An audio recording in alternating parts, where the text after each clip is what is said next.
Chapter 3. Message Authentication Codes.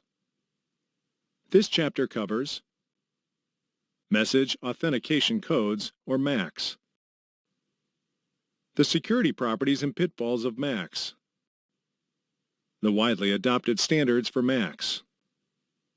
Mix a hash function with a secret key and you obtain something called a Message Authentication Code, or MAC, a cryptographic primitive to protect the integrity of data.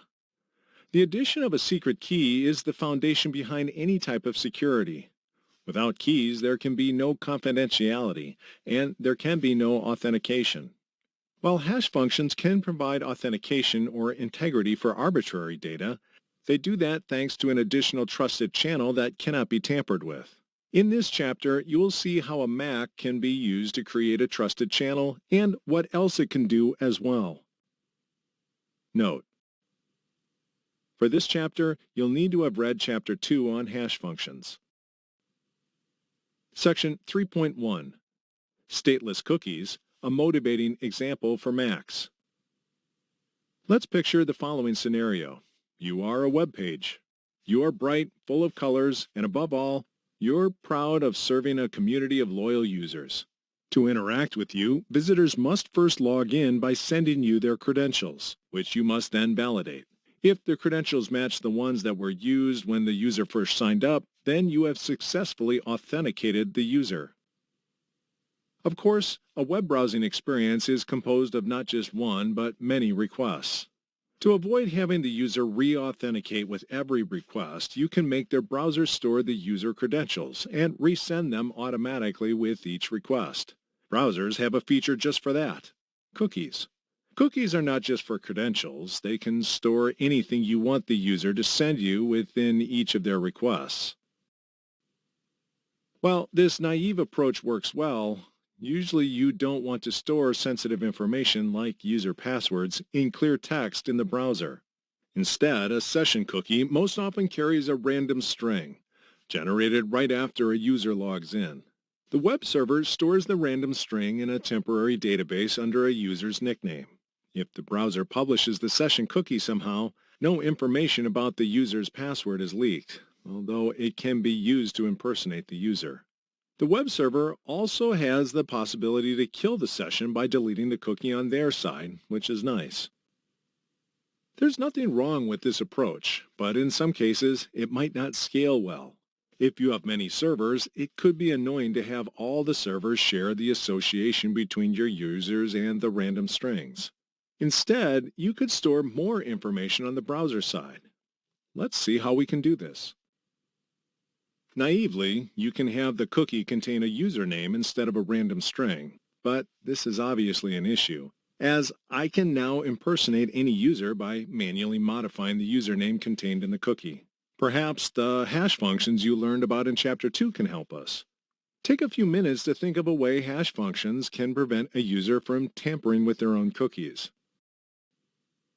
A second naive approach could be to store not only a username, but a digest of that username as well in a cookie. You can use a hash function like SHA-3 to hash the username. I illustrate this in Figure 3.1. Do you think this can work? There is a big problem with this approach. Remember, the hash function is a public algorithm and can be recomputed on new data by a malicious user. If you do not trust the origin of a hash, it does not provide data integrity. Indeed, Figure 3.2 shows that if a malicious user modifies the username in their cookie, they can also simply recompute the digest part of the cookie. Still, using a hash is not a foolish idea. What else can we do? Turns out there is a similar primitive to the hash function, a MAC, that will do exactly what we need. A MAC is a secret key algorithm that takes an input, like a hash function, but also takes a secret key. Who saw that coming? It then produces a unique output called an authentication tag. This process is deterministic. Given the same secret key and the same message, a MAC produces the same authentication tag. I illustrate this in Figure 3.3. To make sure a user can't tamper with their cookie, let's now make use of this new primitive. When the user logs in for the first time, you produce an authentication tag from your secret key and their username, and have them store their username and authentication tag in a cookie. Because they don't know the secret key, they won't be able to forge a valid authentication tag for a different username. To validate their cookie, you do the same. Produce an authentication tag from your secret key and the username contained in the cookie, and check if it matches the authentication tag contained in the cookie. If it matches, it must have come from you, as you were the only one who could have produced a valid authentication tag under your secret key. I illustrate this in Figure 3.4. A MAC is like a private hash function that only you can compute because you know the key. In a sense, you can personalize a hash function with a key. The relationship with hash functions doesn't stop there. You will see later in this chapter that MACs are often built from hash functions. Next, let's see a different example using real code. Section 3.2. An example in code. So far, you were the only one using a Mac. Let's increase the number of participants and use that as motivation to write some code to see how Macs are used in practice. Imagine that you want to communicate with someone else, and you do not care about other people reading your messages. What you really care about, though, is the integrity of the messages. They must not be modified. A solution is to have both you and your correspondent use the same secret key with a MAC to protect the integrity of your communications.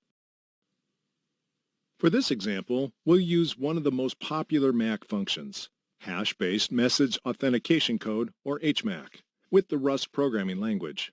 HMAC is a message authentication code that uses a hash function at its core.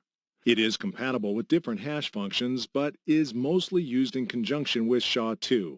As the following listing shows, the sending part simply takes a key and a message and returns an authentication tag.